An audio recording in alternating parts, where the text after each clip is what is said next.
Okay, this looks good. Say something. Hello, this is James. Okay. All right. Pre-recording here. Does it seem better? Hey, I get a signal, which is good. Good. If you want to record something. Awesome. So finally, here we are. We've been wanting to do a podcast for, is it a year now? Yeah. Long time. Long time. Yeah, for ages. And we've shared some documents where we had ideas and we'll do it one day, and then recent events, which is just begging for us to comment. I would argue. Brief introduction. What we haven't got a name, we haven't got a jingle, we haven't got no logo, no website, no podcast host yet. But what do we want this to be? So the notes that we've had for ages, it says we want this to be entertaining, lighthearted, but thought-provoking. Yeah. I think that's just nails it. Our industry is so dry. Yeah. So we're going to have a really hard time getting anything even remotely entertaining going. We also agreed that we don't want it to be a marketing tool for pillars who we work for, nor when we have guests on a marketing tool for the guests' companies or for products or whatever it is. Yeah. But we want some information to go out. Yeah. We think there are lots of interesting conversations that could be had in the industry that just aren't. We're not hearing them. So we thought it'd be a good platform for that. Yeah, let's give this a go. So far we have 0 followers. We are an internet sensation already. Yep. The name, I think we have below the surface is what we have come up with. Everybody's below the surface. We had, want to tell some of the others we had? What? Dirt Talk / Dirty Talk. Yeah, which was my idea. What did we have? Digging Deeper. Yeah. Dear EPA. Yes. Or the Confessions of an Environmental Consultant. Mm-hmm. Yeah. So, I don't know. We can always change it. Or we can rebrand. I think beneath the surface captures what this is about, which is that, we work in the environmental industry and specifically do a lot of work in the contaminated land industry. And so there's that play on, we're always looking at what's below the surface, but we also want to dig a little deeper, I guess, on some of the things that are taken for granted or not spoken about in our industry. And I think it captures that pretty nicely. Yes. So what caused us that I said, okay, we absolutely have to do this now was the event around beginning of mid-January that an article hits the news that somebody found a piece of bonded asbestos in garden mulch in the brand new park in Rozelle. What started it off was this article, and it got posted in our chat group internally. Yeah. And I read this, and I'm me being me, I read this because it said that a child was playing in the mulch and brought home a piece of asbestos accidentally. And the parent recognized the asbestos and informed the authorities. And that, yeah, it's interesting. They'd obviously done an asbestos awareness course. They knew what they were looking for. So someone has, because I have 3 children, right? If you go to the beach with small children, you come home with a plethora of shells, shiny rocks, and whatever else they can find. We know what a piece of bonded asbestos looks like. About as boring and as non-interesting as it comes to a child. Yeah. And I'm immediately thinking, no child would pick up a piece of asbestos and bring it home to play with. It's just not feasible. Well, maybe. And then... Big coincidence, though. Yeah. And then coincidentally, the parent also knew how to identify asbestos. Right? Yeah. Can be, but the 2 of them together, I thought this was already fishy. I'm not saying anybody planted anything. I just thought we just had a good laugh. Yeah, it was interesting circumstances. Yeah. And the next thing, of course, happens. The sarcasm keeps going because we say, of course. Why is anybody surprised? Why is there any surprise that there is asbestos in be it imported soil or asbestos in mulch. Because, well, and here, this is what we're going to talk about. Like, there is no surprise at all. Yeah. All this, James, is handled by orders. So these are EPA directives. Yeah. They are orders. They're not guidelines. They are actually orders. Yeah. Under the protection of the Environment and Operations Act. See, I'm boring myself already. Anytime you say the word act or regulation or whatever, yeah. Yeah. So we have two acts: the Contaminated Land Management Act, which deals with contamination, existing contamination. Yeah. And then we have the Operations Act, which deals with the fact that we don't end up with more contaminated land, so that the operations don't affect the environment. So we are under the Operations Act here. Yeah.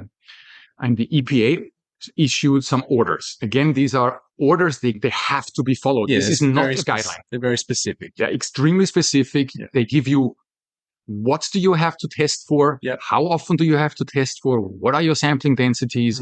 What are the methodologies need to use? They are very, very specific. Yeah. The mulch order would, of course, apply to mulch. Yeah. And you then look up the mulch order, and I coincidentally have it up. If only I couldn't find it now. Where is the mulch order? In the mulch order, it says, on or before supplying mulch, the processor, so whoever provides the mulch, must ensure that, number one, the mulch does not contain asbestos, engineered wood products, preservative, treated or coated wood residues, and a couple of other things. Yeah. Okay. And further down in the order, it also says, basically it says, look, we acknowledge that there is a small amount of, rigid plastics, flexible plastics, polystyrene, and may contain, and here we go, extremely low and incidental amounts of engineered wood.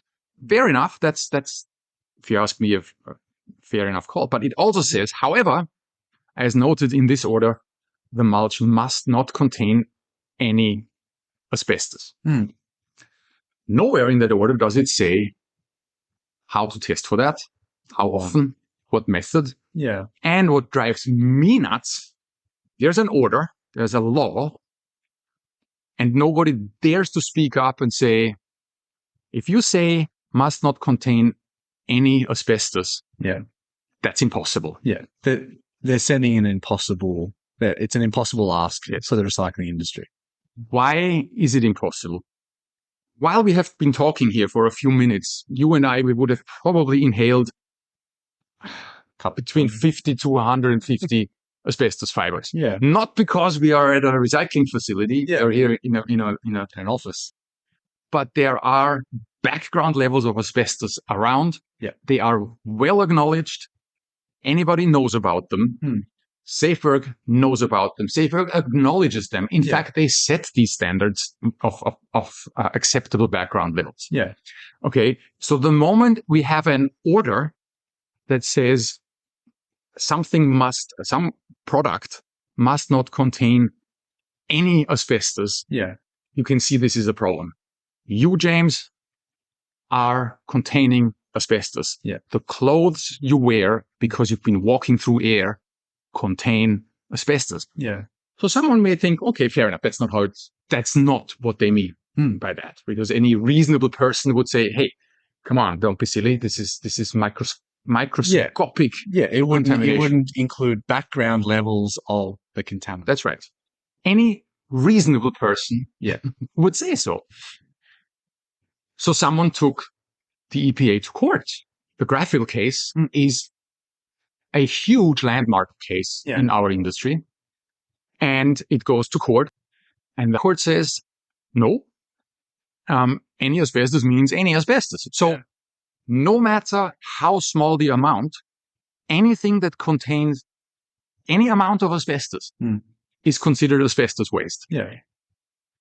Which is, as we just discussed, that's impossible. Yeah. You cannot, everything you throw out, everything that goes to a landfill as a result of that would have to be classified as asbestos. That's right.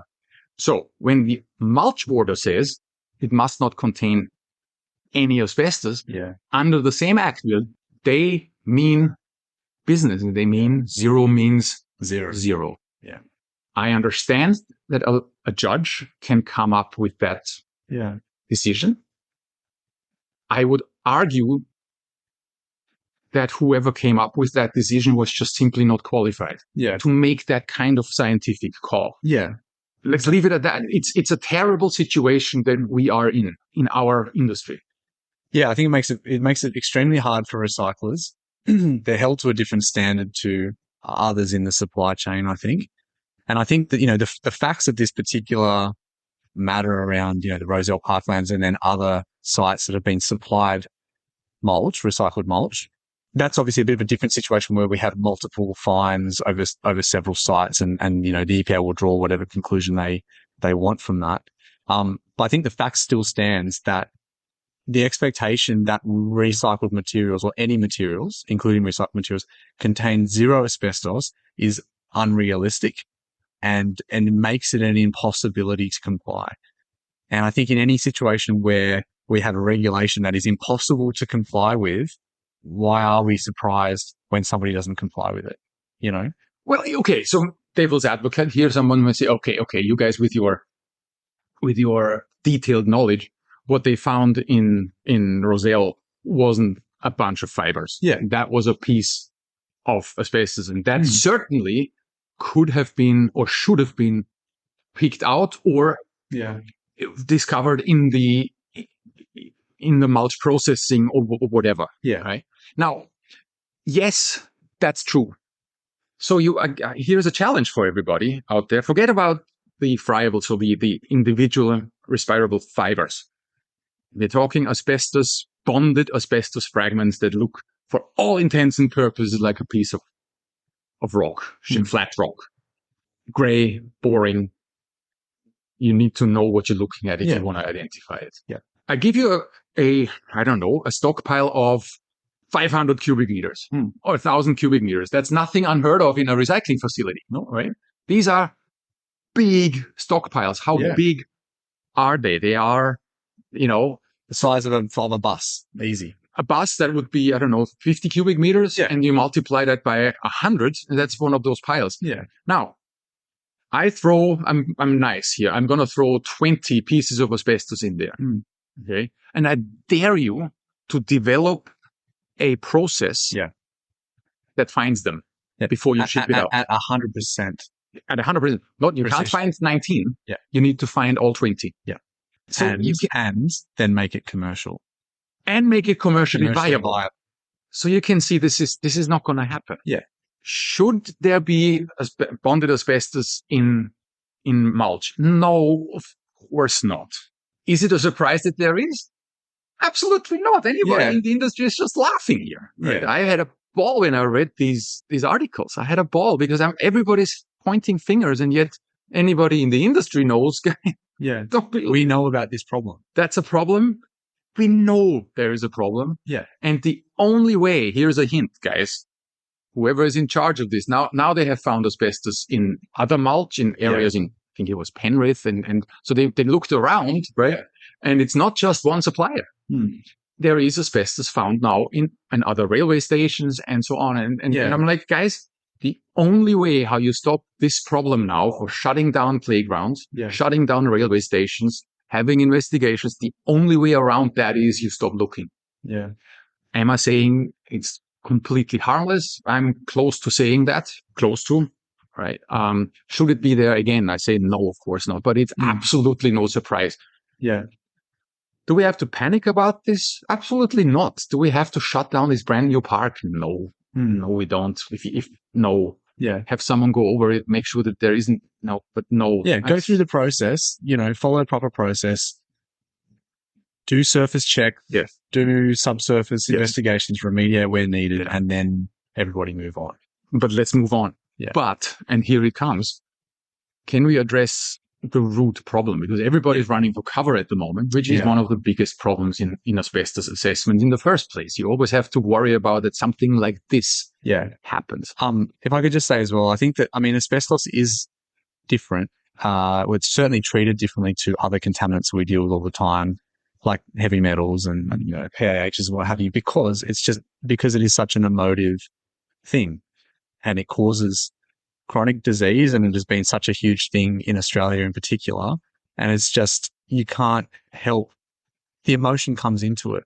Oh yeah, very strongly whenever there's anything to do with asbestos, and the science that you've just been talking about, Gunnar, is completely lost.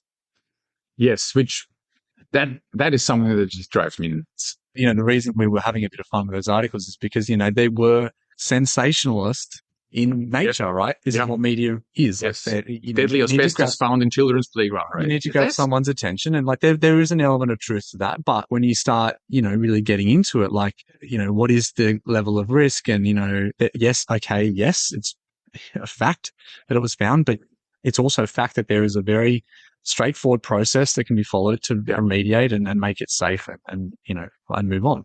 But yeah, I think the root cause is really the more interesting part of this. Yes. And the thing that we were really keen to talk about. So let me just make that sure. I'm not belittling. Well, do I belittle the problem? Maybe I am. I don't know. No, but you're right. This is not, it's not that we're not taking the issue seriously. We certainly are. It's just that the level of panic is a better word. I was going to say hysteria, but panic is a better word. Yeah. And around it is just, is not really justified. And it distracts us from the real issue at hand, which is, we're also scared to talk about asbestos, and the industry and the regulators and the EPA are scared to talk about asbestos in a real way, and it prevents us from actually solving the problem. Yes. So let's talk about, there is a bunch of other, forget the mulch order. Bottom line of it is you must ensure that there's no asbestos in it, or not any. And we discussed that. That's impossible. Even if someone says you must ensure that there is no bonded asbestos in it, which is the fragments. Even that is close to, I would argue it's impossible with the amount of stuff that comes into a recycling facility. Yeah. The way bonded asbestos looks like and blends in with other material, and the way how it gets processed it is impossible to make sure that there isn't any in it. Yeah. It is just not right. There are other resource recovery orders that we constantly deal with, and the recycling we're talking recycling. It's not paper and aluminium cans, it's glass. Construction and demo risk. Yes. Yeah. So it's when you tear down a house or when you demolish some buildings, that stuff ends up in recycling facilities where they grab. What do they grab out? Although I was going to say, sorry, Gunnar, I should actually correct myself, right? Because asbestos is a major issue for municipal waste as well. So red bin waste, people find asbestos in their homes, they knock a shed down, they put it in their red bin. It's actually a big problem in municipal waste as well, but that doesn't get really talked about as much, I think, because a lot of that material goes to landfill, which is an issue in itself. But I think that construction waste, because it has a high proportion of recycling at 80% recycling rate, a lot more of that material is going back out into the world. Yes. Yeah. And people throwing asbestos in the red bin, aside from it from being illegal, but people don't know. Yeah. You don't know the difference between an asbestos containing wall and a gyprock wall is, for all intents and purposes, unless you're in the industry, indistinguishable. Yeah. You don't, anyway. So, construction. So somebody tears down a family home and gets rid of it. They take it to a recycling facility. Yeah. They pick out what? There. It'll go through a process, usually a mechanical plan of some kind, and it'll pull out, timber and glass and brick and concrete and metal. Yeah. The stuff that is sort of thing, recyclable. Yeah. How do they make sure that there's no asbestos in it? I won't bore you with the details, but essentially, there's classification on the generator's end. There's checks at the facility on receipt, and then there should be checks at the end. So skip bins. Here's another good one, right? So skip bins, everybody has used them. I have used them, and they are brilliant. When you're doing some reno work at home, they're fantastic. You're not allowed to put any asbestos in it. Very good if you know what it looks like. So the ones that I submitted back, guaranteed no asbestos in it. Yeah. Right? So skip bins are, however, interesting because you chuck everything in there. Yeah. You're not supposed to put any soil in it. Yeah, right. And it ends up at whoever skip bin company you use. Mm-hmm. They take all the recyclable stuff out, and the little things, the little stuff that falls to the bottom of the skip bin, what happens with that? Well, it'll usually go through a screen of some kind, and say everything under, say, 9 millimeters or so goes into a pile, and then that is a waste stream in itself. Called what? Well, at the moment, recovered fines. It's called recovered fines. Yeah. Recovered fines come from the bottom of skip bin. Bottom of bins. Is there any chance that asbestos makes it in there? Absolutely. I can, not only a chance, there's a high likelihood. Yeah. Because they get filled by people who don't know. Or they get filled by people who know and didn't have a proper screening process in place. Or something slips through the cracks. Something slips through the cracks. They have, I must say, whenever I watch them, they have extremely good at the gate of the skip bin companies. They have really good people there. Yeah. Still, is there a chance that there are small particles of asbestos in it that nobody sees? For sure. Yes, I can guarantee you there are. One would think that these recovered fines, they get processed over conveyor belts, sieves, and so on, and dumped into big piles. And we then, as a consulting firm, go out and test that against the, here we go, recovered fines order. One of my favorites. The recovered fines order is an order that outlines exactly how often you have to sample this material and for what. Yeah. Is there any asbestos testing required? No. Okay. So we might be getting a little bit closer to the. This is slowly sinking in that we are that.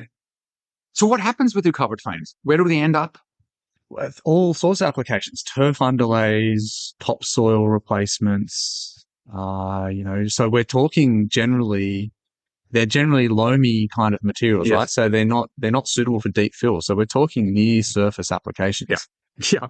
So near surface application. Yeah. And the Guardian, had a bit of fun with this as well, talking about the material going into childcare centres and park, garden beds and what have you, also containing asbestos. And it's not, they're not too far off from the truth. They are some of the applications for that material. So yeah, that Guardian article wasn't bad at all.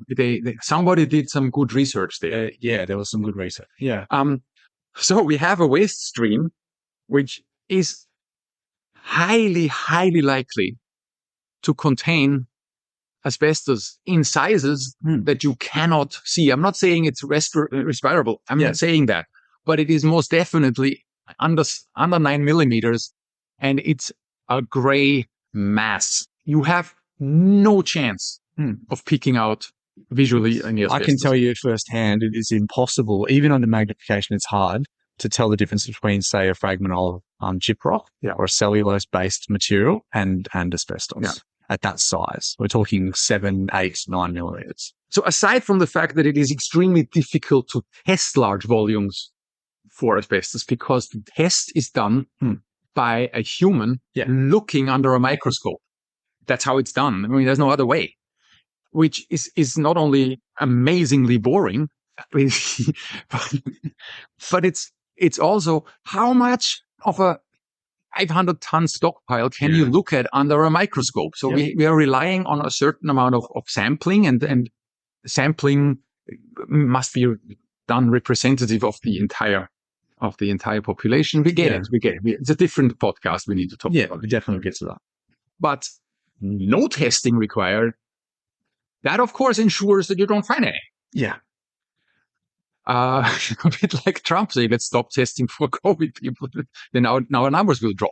It is beyond belief that is actually what's happening. Then we have another order, and we need to, how do we do this? This is boring. The NM order, the excavated natural material order. That's another one. We said we were going to be different.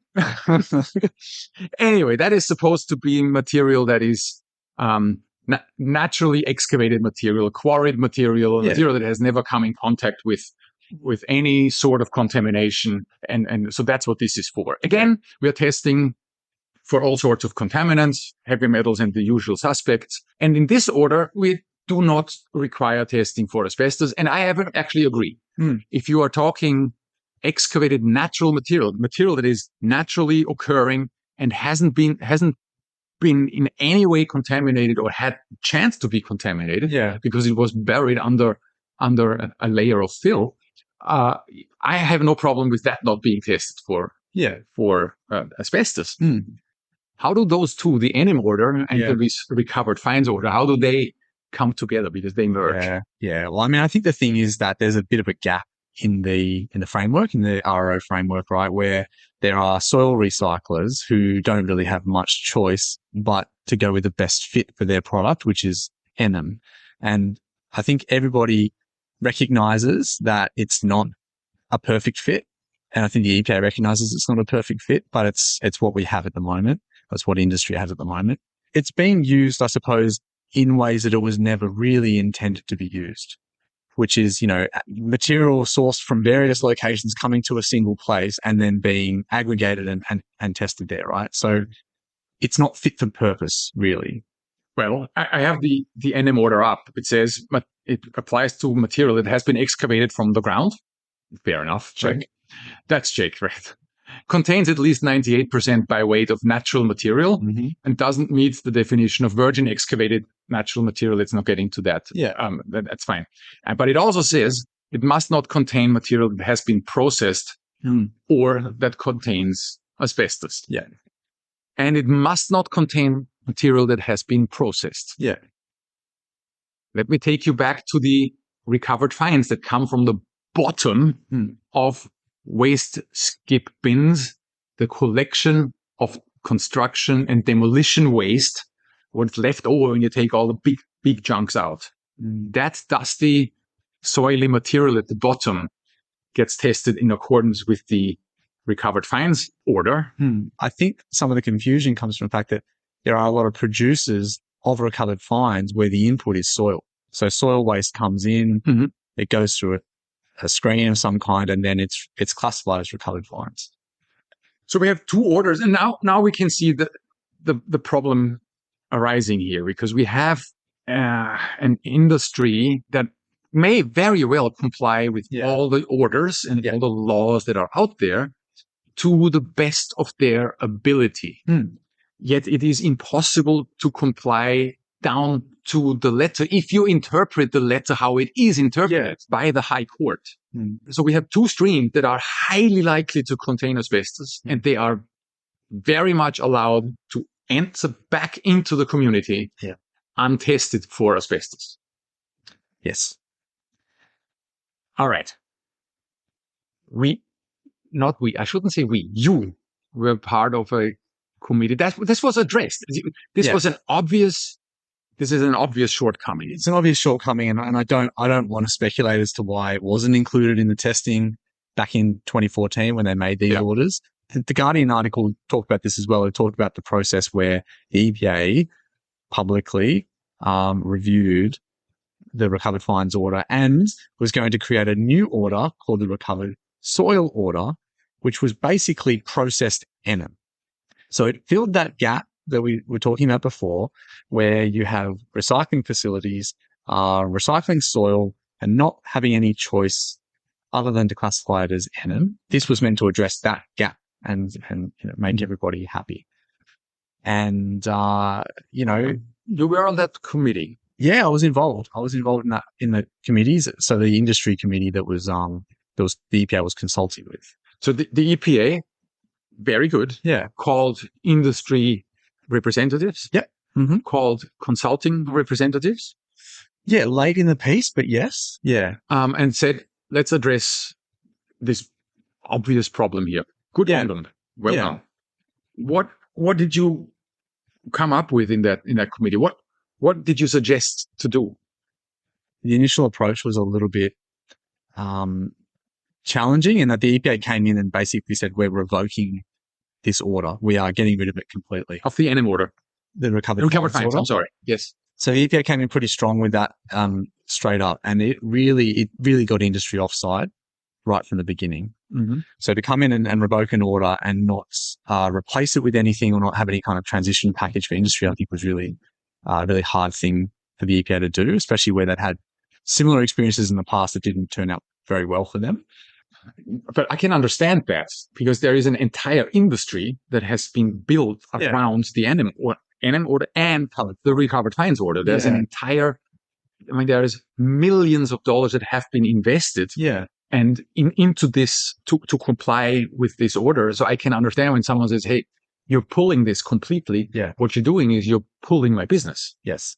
Yeah. And they're not small businesses, right? They're. I think it was an expected reaction. Yeah. Okay. Anyway, so that initial response from industry was very much a fairly firm pushback saying we cannot accept this. And so then where we ended up was a bit more of a reasonable approach, which was that, okay, we're not going to revoke this completely, but let's rebuild this from the ground up and change all the stuff that's not working in it. And one of the main things that we were looking at was a sampling regime, because currently, their continuous process order says you can take one sample a week, no matter how much you're producing, which is just simply not enough. Continuous production order is a part of the recovered fines. Yeah. So look, that sort of thing works very well when you're running a Coca-Cola bottling plant and you have good consistency in what you're producing. Sure, you can take a sample every week or whatever it is for quality assurance. That's fine. It doesn't work well when you have a very variable stream coming in and variable quality of material coming out. It just simply doesn't work. It doesn't get more variable than skip bins. No. So, and again, I don't want to speculate as to why that was seen as being appropriate in 2014. Right. But that's right. It's clearly not fit for purpose now. And it took a little while for industry to come around to the idea because more testing means more cost on your recycled product. But after a while, it took probably 6 months back and forth, but industry did come around. So at least within that group, which contained, I would say, 90% of the recovered fines producers in New South Wales in terms of weight, everyone came around to the idea that, okay, we can't support continuous processing and continuous testing anymore. Sorry. All right. So they had everybody on board. Good. And you had the recovered NM order that you wanted to get through had more testing, higher quality testing, and testing for asbestos, I hope. That's right. Okay. Yes. And without, again, boring everybody with the details, but a more detailed test. Okay. So, with a greater chance of detecting it if it was there. How close to releasing or how close to the final product finalization of it did you guys come? I reckon 95%. You were there. I think the orders were on the minister's desk, ready to be signed off. Excellent. What happened? There were some protests. There was a lot of noise made by people, I guess, who didn't feel that they had been consulted with properly. So potentially, so smaller producers mainly who were outside of the main group. Despite the fact that there were several rounds of open public consultation, I guess some people felt that they hadn't been listened to and that they were concerned about the effects on their business. And so there was a lot of public pushback on those changes. And I think it was taken to the political level. Oh boy. Okay. Yeah. And did it ever get released? No. So it was stopped at that point. When was that? You test my memory now, but I can't remember. It feels more recent, but it was a couple of years ago. I think that it was at that point, it was out of the EPA's hands, and the Guardian article did some good research and spoke to some people, ex-CPA people, I think, who said very clearly that they were really disappointed that happened. That damn Guardian article, we have to put it in the show notes. We should put it in the show notes. No idea how that works. That was a good one. I read it. I do remember. I have to find it now. So we have to put it in the. Yeah, I don't know show notes how to do this. We'll figure. We'll see. We'll figure it out. Okay. My opinion on that, I'm sure a lot of people from the EPA would share my view on this. Is that I just think that there was a lot of good work that was done, and there was near consensus with industry about what not everybody was happy, but I think we had a good compromise. And to have it ripped away at the last minute was very disappointing. We are 15 people in 4 pillars and we can't even agree on the on where we go for Christmas. You cannot ever get everyone agreeing. Someone has to make a call here. It got completely pulled out. End of the discussion. The whole thing was scrapped. The recovered soil order, which would have been incredibly helpful for industry and would have done away with some regulatory risk, is gone. And what we're left with is the existing order as it always was, as it was written in 2014. It remains today. So you would think that it would have been a good idea to say, okay, let's pause here and you guys who think you haven't been heard, come on in and we hear you. But to completely stop the process. I mean, I remember you spent an unbelievable amount of time on this. Huge amounts of time. Yeah. Huge amounts of time negotiating, working with the EPA, coming to a point where they were satisfied with what was being agreed. Industry was satisfied that they could absorb the extra costs and impost of that. And everyone was basically on the same page that this will actually give us more confidence about recycled materials. And that ultimately benefits the recycling industry because that builds trust in the industry. Would it be difficult to pick that up again? I don't think so. The work is largely done. We could just pick up where we left off. Wow. Yeah. Way over time. I'll have to edit some of this out. Bottom line is two things. Number one, if you want to stop the problem with the bonded asbestos in mulch and on public parks, my suggestion is number one, stop looking because you will keep finding it. Yes. Right. But stop it at the source. And at the source, we need some different orders.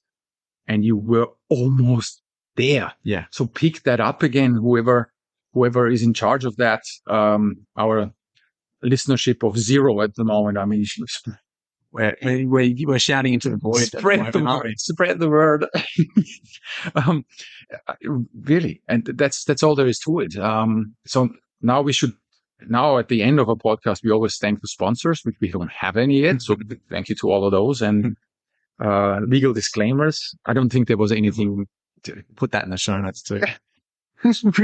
Before we turned the microphone on, we said, should we say something about what we're saying here shouldn't be taken as advice? And then we both agreed that, you know what, if you take something out of a podcast like this as advice, you deserve everything that happens to you.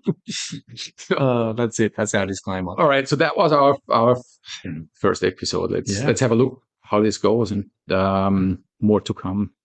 Absolutely. Bye, everybody. Thanks, Gunnar.